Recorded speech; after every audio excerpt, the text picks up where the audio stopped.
Hey there YouTube, this is SJM4306 back with another mailbox video. This time I found a good deal on something near and dear to my heart. It is another Minidisc recorder, and this is one that I do not have in my collection yet, and I got it for cheap because it was sold as is, and it looks like the person who sold it, the seller, they sell a bunch of like random stuff that I guess they got at a consignment shop or whatever, an estate sale. So it looks like they didn't really know what they had, and also there was one thing to note in the pictures. Once I open this and show you what it is, you'll see. So here is the bag of stuff. Comes with the AC adapter, luckily, because it does not run off the standard 3-volt batteries. And so here's the dock for it, and this kind of already might give it away. It is one of these, what is this, 20th anniversary MZ-N10. This is really light. I wonder if someone's removed the battery. Nope, actually I can see the, there's a little blue under there, that's the battery. You can actually remove it and get access to that, but this is very light. One thing I noted in the picture, they said it doesn't turn on or doesn't charge. I saw in the pictures this was turned off to off, the built-in battery, so that could be it. That would be really silly if that's all that was wrong with it. But as you can see, it's probably likely also dead. So I don't know exactly how much experience the seller has with mini disc players, but let's see if just plugging it in will bring it back to life. And one thing I've seen a lot with these old cords, the rubber gets really weird and frayed, which is kind of a shame. So probably first thing I'll do if I get this working is replace this cord, because it doesn't look like it'll last much longer. Let's see if plugging it in, we get charging. So it was literally the only thing wrong with this was the built-in battery protection switch was turned off, and the seller did not know. And plugged it in, it turns on, it's charging. I can turn it on. It works. That's absolutely insane. That this is actually in very good physical condition too. These normally go for upwards of 130, 150. If it includes all the accessories, you know, even more, probably maybe even up to 200. This unfortunately did not come with the cord.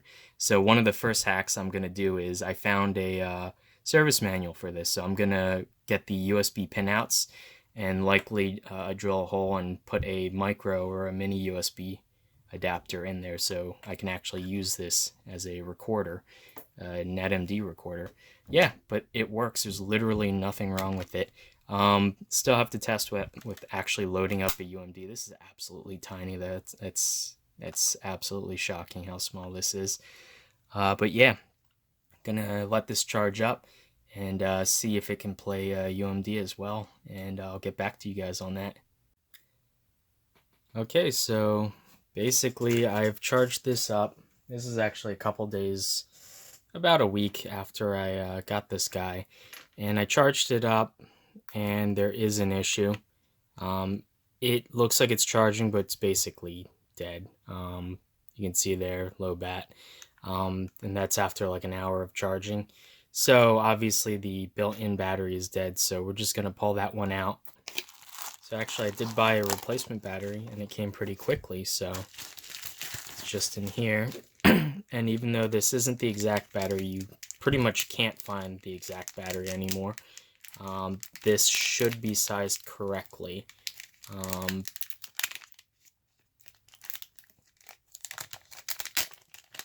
pull this open, and this is the cell.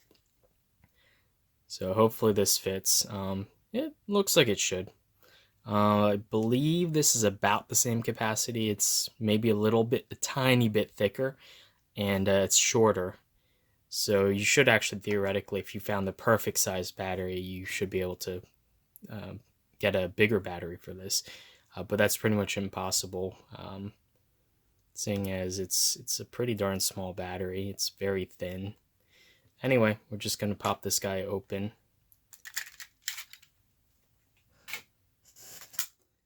And let's see, there we go.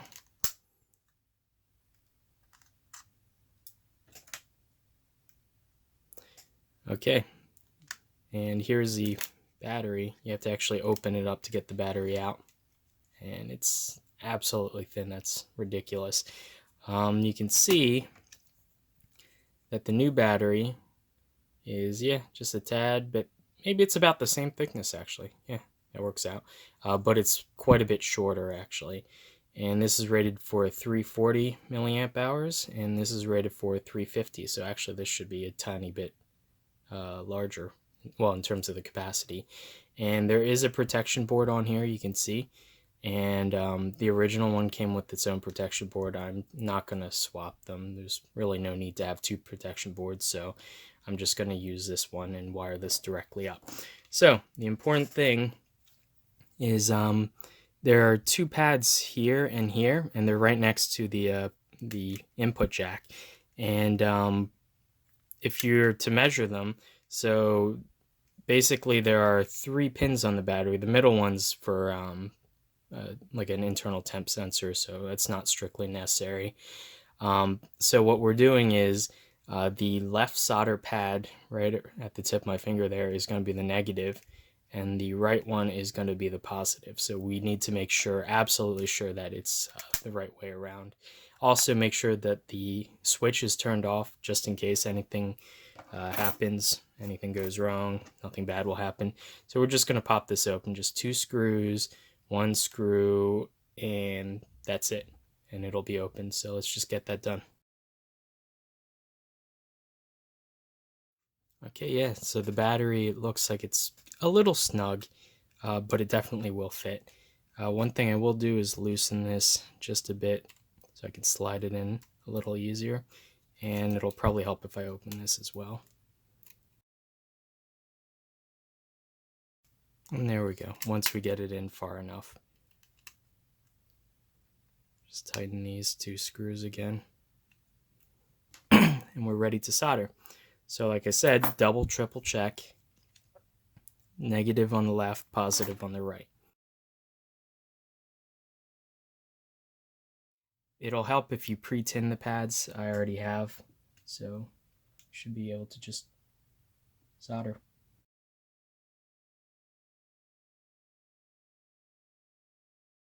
Okay, so that's it. It's soldered, and just to make sure, we can measure it. So it's going to be black and red. 3.99, so the battery's almost fully charged. So we should be able to just flip the battery switch and then do a quick test.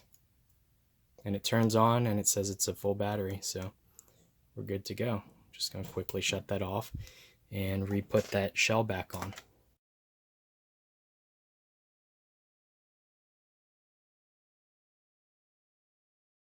So we're pretty much all done. Power switch goes back on, Minidisc goes in. Oh. There we go. Turns on. And there we go. We're good to go, and it's playing.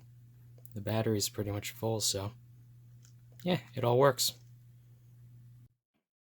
Just make sure this scroll wheel still works, and it does, so we're good to go. So yeah, anyway, one thing is this wire is a little bit pinched, so probably a good idea to reroute it a little more carefully. There we go. So all in all, works perfectly. And I got this guy for 40 bucks, which is a lot for something this old, but seeing as working ones in this condition with pretty much all the accessories that this came with usually go for well over 100. Actually, probably closer to about 150 for something like this. This was a limited edition 20th anniversary NetMD player. And so yeah, but yeah, you can see all in all, we're good to go, and it works perfectly. Yeah, so like I said, links to the battery will be down in the description below, and here it is sitting happily charging at 55 minutes remaining.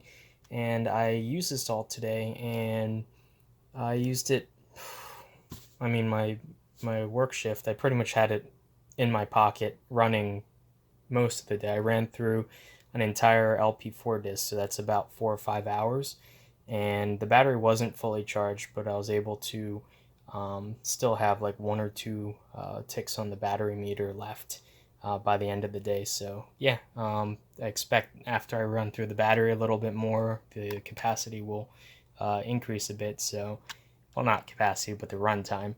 So yeah, I'm expecting with the brand new battery, I'll get many years of use out of this again.